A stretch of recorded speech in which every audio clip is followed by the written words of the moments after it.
I'm Jenni Carlson with Scott Wright. We're in Stillwater, where Oklahoma State has defeated Missouri State 58-17 in the season opener Thursday night here in Stillwater. Scott, it was the result that we thought, but a lot of unknowns, and that started with Taylor Cornelius quarterbacking the Cowboys. First start as a Cowboy for the fifth-year senior, former walk-on, 5 touchdowns, lots of yards, lots of completions, but also so-so in a lot of respects. It was kind of almost weird, the performance he had tonight.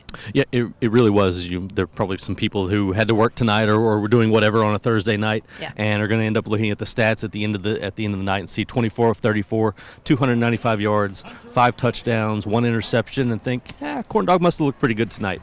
It wasn't quite that smooth, but it also wasn't as bad as what you might be reading on Twitter if you're out there looking for a breakdown of the quarterback play tonight. Cornelius was solid, made some bad throws to some open receivers, missed a couple of opportunities, a couple of questionable decisions, but in general, really played pretty well. Ran the offense, got the ball in his best playmaker's hands, and gave himself a lot to work on going into the next week against South Alabama. Here's the thing: this guy's been here now, starting his 5th season. He's never gone into a Sunday morning with video of himself in a real game situation like this, and had the opportunity to try to learn from that on what a real defense was trying to do to him. He had mop-up time and he had practice film. That's all he's had for 4+ seasons now, and so I think that you could see a significant rise in his steadiness. If that's kind of contradictory, but go with me. I think you can see it over the next few weeks, because he's going to be learning in a much different way than he has in the past 4 years. Well, and Mike Gundy has been preaching patience with Taylor Cornelius as a guy that has never been in this situation before. You got to get used to it. And oh, by the way, he's not Mason Rudolph. But Mason Rudolph wasn't the Mason Rudolph we knew at the end when he started either. So I'm not trying to convince people who weren't convinced by what they saw that suddenly everything was fine. But, I think this was an opener that a lot of people, Taylor Cornelius needed to get out there, as you said, get some experience and kind of get this first one behind him. He was replaced in the second half, but instead of it being Drew Brown or Spencer Sanders, the number 2 and number 3 quarterbacks on the depth chart, it was Keandre Woodtee. I think some people were surprised by that. I wasn't necessarily, Scott, but explain why Keandre Woodtee was the guy that went out there. Well, out of those 3 guys, he's the one that doesn't have a red shirt to burn. So the other guys can play their 4 games throughout the course of the year, still be considered a red shirt, come back next year. Even Drew Brown, who is a graduate transfer, has that extra year of eligibility still if he is able to redshirt this season. So Gundy obviously didn't see a need to put him out there in this situation and use up one of those potential 4 games and be able to try to keep him around for another season. Maybe it'll work, maybe it won't. The rest of the season will determine that from here on out. But he was able to save a game tonight against that would count against either one of those guys and their redshirt status. So not a surprise, and I think a smart move by Gundy. Yeah, and probably something we'll see on repeat again next week when South Alabama comes to town. We'll talk about that a little bit later. But a lot of talk about quarterbacks, obviously, for good reason. But also a lot of people very excited about what they saw at running back, Scotty. 4 guys that got out there and all had explosive, highlight moments out there. From the starter, Justice Hill, the superstar, had a long cross-country run that nearly scored.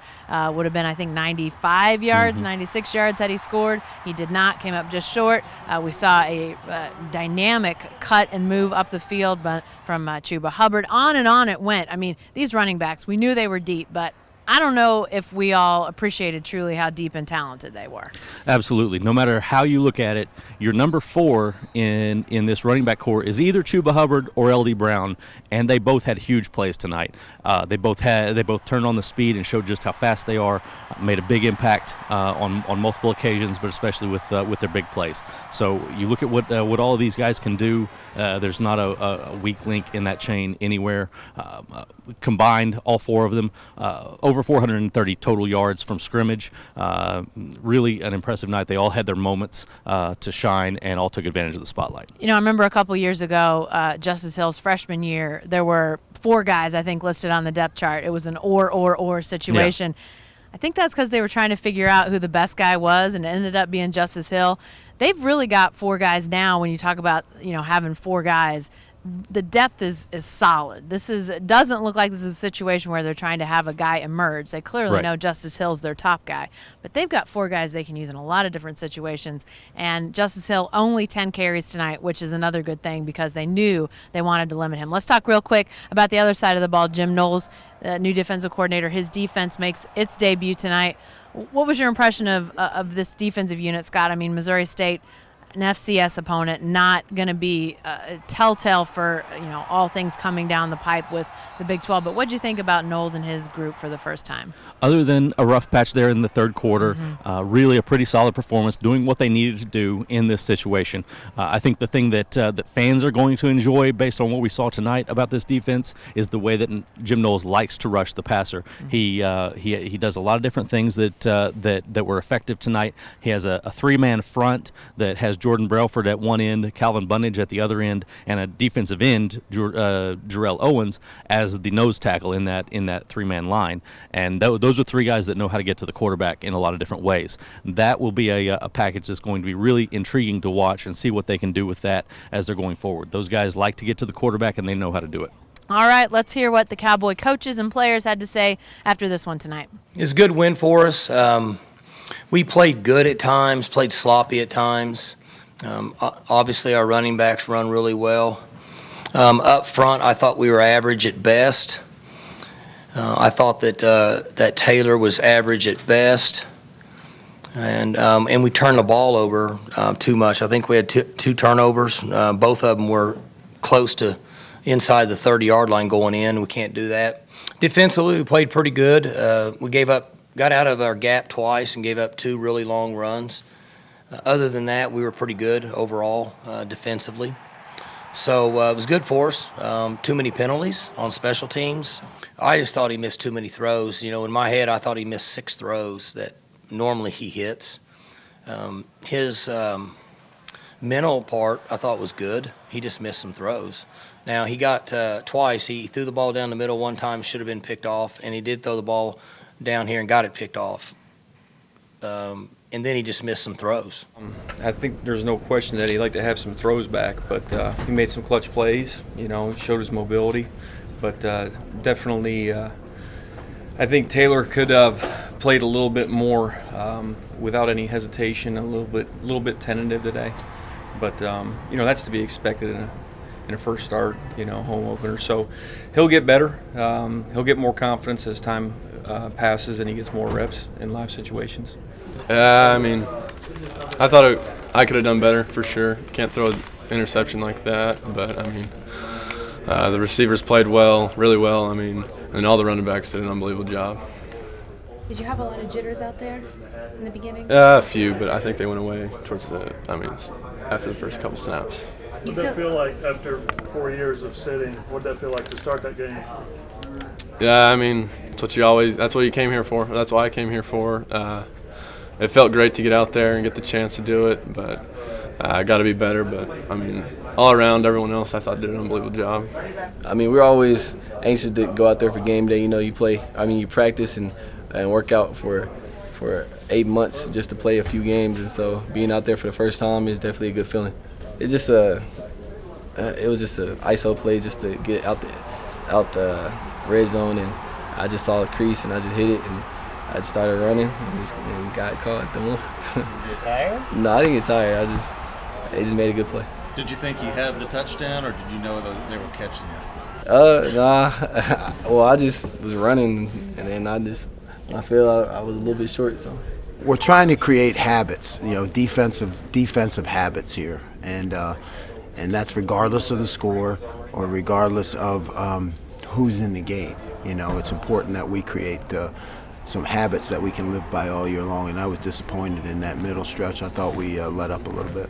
I think that's just the game plan going in every game. You know, our job is to harass the quarterback as a D-line. You know, we always want to make them uncomfortable because that just makes everything easier for our back end. As you can see, we play a lot of man, and you know, part of playing man, we need to be able to pressure the quarterback in crucial situations. I think we're doing well. Got a lot of guys that picked it up fast, including me. So I think we're doing pretty good. What's this adjustment been like for you with Coach Knowles? You were doing a lot of different things tonight than you have previously. I think he keys into his players, and he know his players. He know what he has on the field. He know what he can do with certain players. So I think it's a positive way for OSU to go. Cowboys back at it on Saturday, 2 Saturdays from now. Got a little bit of an extra break here, Scott, with the Thursday night game. They'll have 9 days before South Alabama comes to town for Game 2. Not expected to be a huge challenge, but if you're sitting in the coaches' offices after this one, what do you most want to see going from Game 1 to Game 2? Based on what I heard from Mike Gundy, it sounds like he's really concerned about the dove hunting this time of year. So we'll see how that goes for him over Labor Day weekend. But you want to see corrections being made on the things that everybody knows where they made mistakes at. You want to see progress in those areas. You don't want to see the same mistakes reoccurring in the same situations. You've got to see that progress going from Game 1 to Game 2, and obviously with it being South Alabama, a team that they handled just fine in Mobile last year, they shouldn't have any trouble. So should be another relatively self-focused week, I would think. A lot of working on the Cowboys, and then focus on Boise State beyond South Alabama. Yeah, and I think for those of you out there wondering about Taylor Cornelius, the sort of the phraseology I heard was he needs to just let it rip a little bit. He was sort of like the pitcher who tries to aim it. Mike Gundy brought that up. Tries to aim it and just got a little too fixated on getting it exactly there. So let it rip. Focus on the Cowboys, like you said, but then let it go when South Alabama comes to town couple Saturdays from now. All right, that's it from Stillwater. Be sure to stay with the best coverage team anywhere from newsok.com and every day in the Oklahoma.